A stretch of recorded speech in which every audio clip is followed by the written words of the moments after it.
coming up. I always tell people the day the Latino, African American, Asian, and other communities realize that they share the same oppressor. What the hell is wrong with Latinos? What the hell is wrong with us as a whole? Like, seriously, we need to start talking about this. It's a real thing.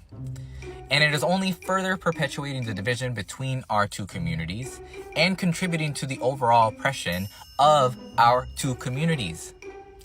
And I know there's going to be some people out there that's like, that's not even a thing. That's not a real issue. But it is. I grew up hearing freaking racist remarks made towards black people. And I heard it often. And I know so many other people did. And not only is it about anti-Blackness, it's also about internalized racism that some Latinos, including myself when I was a child, felt the need to be white because I saw white people being treated better. And in my mind, I'm like, well, if I'm white, or if I consider myself white, or if I tell people that I'm white, then I am going to be treated better. I didn't understand as a child why I even felt that, but we are socialized as a society to want that unless you break out of the freaking matrix and you realize, oh my gosh, we're all being oppressed by the same freaking systems. So for us to have division and for there to be anti-Blackness in our community is not helping anyone. One, it's just wrong, but two, it's only further perpetuating the oppression that already exists in our freaking society. So there's that part. And then there's this whole dismissal of Afro-Latinos because Afro-Latinos exist, yet sometimes are classified as not Latino when in reality they are Latinos, Afro-Latinos. And then there's this whole freaking connection to where we find ourselves in American history, okay? And the fact that many people, many Latinos, Latino men in particular, did not want to vote for a black and Asian, but a black woman, okay? And then there's the intersection of machismo, internalized racism, anti-Blackness, and all of it contributing, again, to the further perpetuation of oppression of our communities. That's what I need people to understand. When there's division between our two communities, that is purposeful, okay? Because these systems, these people in power want us to be infighting, when in reality, there's a lot more that we have in common. We are also being oppressed by the same systems. We should be supporting each other. And it is because of black people and their advocacy that we, as Latinos and other communities, have the civil rights that we have today. The ability for us to even be able to have that privilege was in large due part to black people, okay? So I need us to understand that. And I need us to have a conversation about that, because even if we were brought up that way, that doesn't mean that we can't change. That doesn't mean that we can't do better, because we can. Okay? Even if society socializes to believe that, we can change, we can do better. So if you want to have this conversation, He is speaking faxes. Black people has fought for a lot of the rights that are being used in 2025. For this video, make sure you keep them respectful, not just to me, but to everybody else too. We can't afford to continue to be divisive. So why do some Latinos vote for Trump? Why do those people align themselves with whiteness even when it works directly against them? And why, in doing so, do they often turn their backs on black people? Let's start with this. Not all Latinos are anti-black. Not all Latinos voted for Trump. That's fact. But when we talk about patterns, we're talking about systems. We're talking about something that didn't start here. It started way back. See, Latin America didn't escape colonization. It was built on it. Spanish and Portuguese colonizers created rigid racial caste systems, where of course whiteness was at the top and blackness, especially of African descent, was at the bottom. And as sad as it is to say, that mentality largely has never left. In fact, many Latin American countries, anti-blackness isn't just cultural, it's institutional. In school systems, beauty standards, marriage expectations, even immigration policies. Now, if we fast forward to life in the US, here you have entire generations of Latino families, many of whom were taught that the closer you are to whiteness, the safer that you end up being. Lighter skin, a passport. European ancestry, a flex. And blackness, still associated with poverty, danger, and rebellion, which is everything that white supremacy tells you to fear. So when someone like Trump comes along, and he's loud, nationalistic, racist, anti-immigrant, you'd think that Latinos would run the other way, right?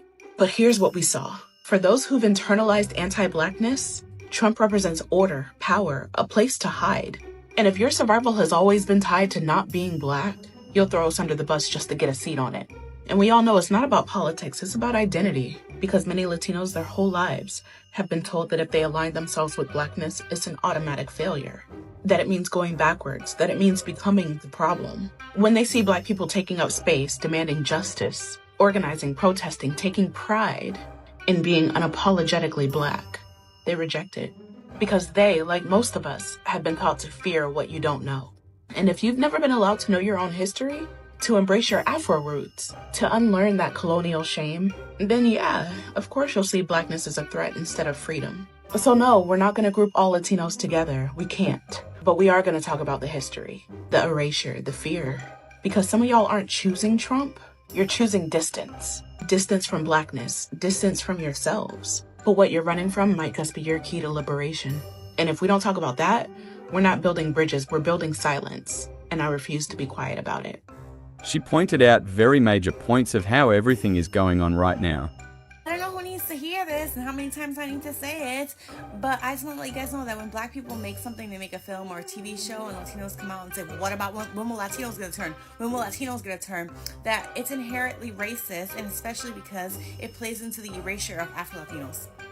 Black Latinos do exist, they really do. And most of us only find our representation in Black films because Latinos won't allow anyone darker than a sheet of printer paper to star in their Latino stuff. Let someone who looks like Gato G be the face of Latin America and then fuss and whine when Black people make their own shit.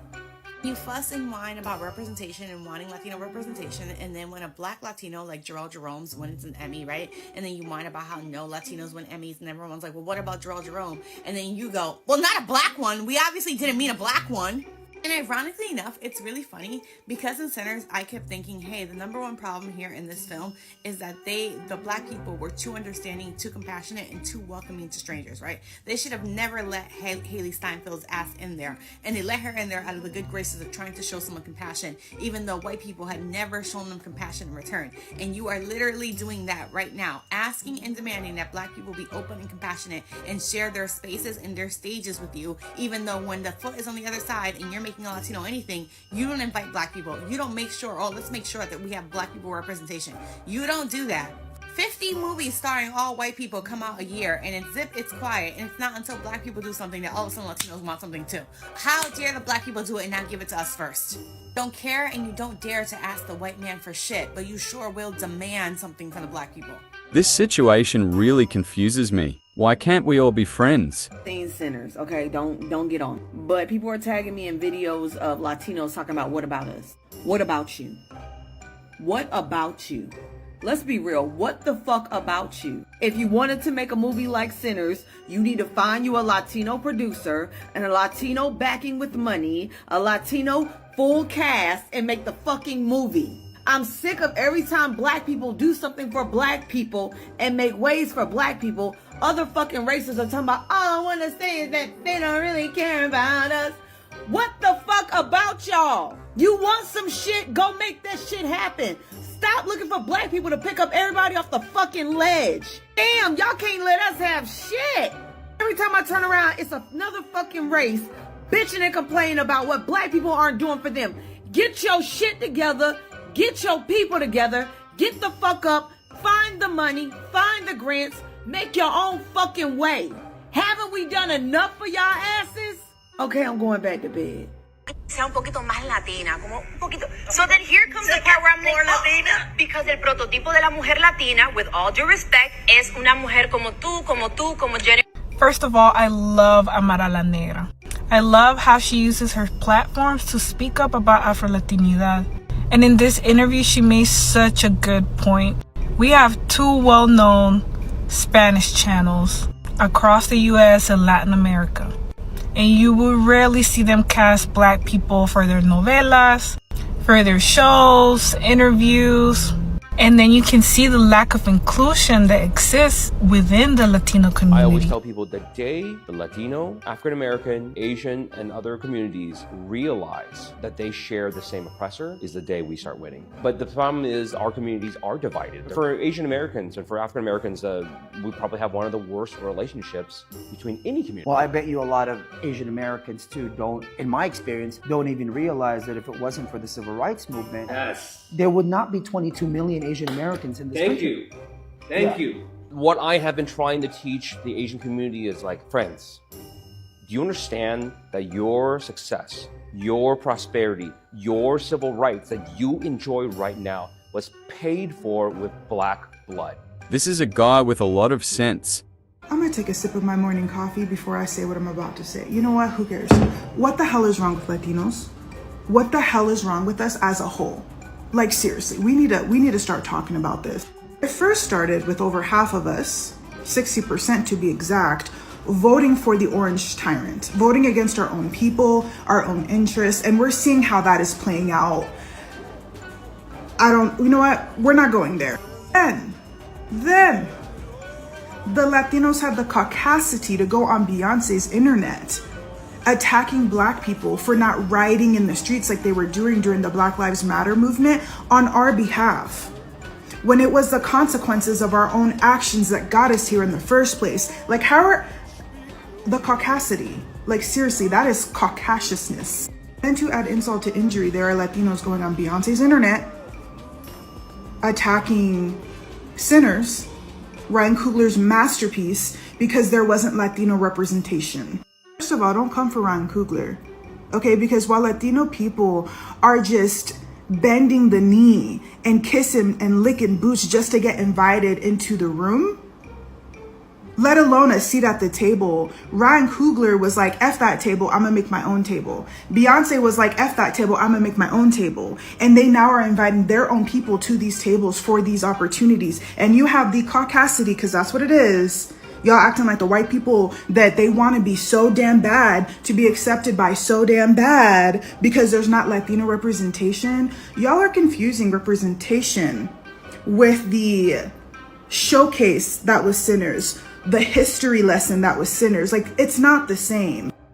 What makes me so sad is, when did Latino people become like this? When did the orgullo, the pride, dissipate into thin air? Like, when are we so accepting of bare minimum, a little cameo in the movie, or just like invited to their spaces that they don't even want us in? Like, when did, like, we need to have a talk. We are not okay as Latino people. As a Black Mexican American, okay, so I'm both. Can Black people just not have their moment? Can Black people just not have all the flowers that they're given right now? Because make no mistake, what is happening amongst Hollywood and the entertainment industry in regards to Black people bulldozing these doors open and creating their own lanes and creating their own spaces, it's beautiful. It is. Man, I'm getting goosebumps because I am so damn proud to be Black. You know, I'm so damn proud to be the other, you know, like and then you have Latino people coming in here trying to ride on the coattails. It's like, create your own damn freaking lane. Some Dusty on TikTok want to compare Sinners to From Dusk Till Dawn, which, make no mistake, From Dusk Till Dawn is an iconic movie. One of the baddest women to ever grace the earth was in that movie, Miss Salma Hayek, who created a scene that is so iconic, and I understand that, but how can you compare the two? I'm not getting the correlations, because From Dusk Till Dawn was representation. You just have Latino people in there, but there was no history lesson. There was no displaying our culture so beautifully like Sinners was. You know what I mean? It's like, when did we get like this? Why are we all of a sudden like this in droves? Because like I said, it wasn't even half. It's not half and half. It was over half of us. You know, it all started with the election that kind of put it on display, right? But my gaster is flabbered. I just don't know what to say anymore. I don't know how we got like this, and we need to stop. We need to freaking stop and get out of the way, because this is Black creators, Black directors, Black musicians time to shine. You know, Black actors, like this is their moment. We don't need to try again to attach ourselves and hoping that they, you know, maybe create a lane for. No, we can do that for ourselves. We can do that for ourselves, and we have been. Why are Latino people acting like we're not creating spaces and, you know, creating our own lanes? And there's so many Latinos in the entertainment industry that are doing this for us as well. Like I don't get it. Now I'm gonna have my sip of coffee because I'm done.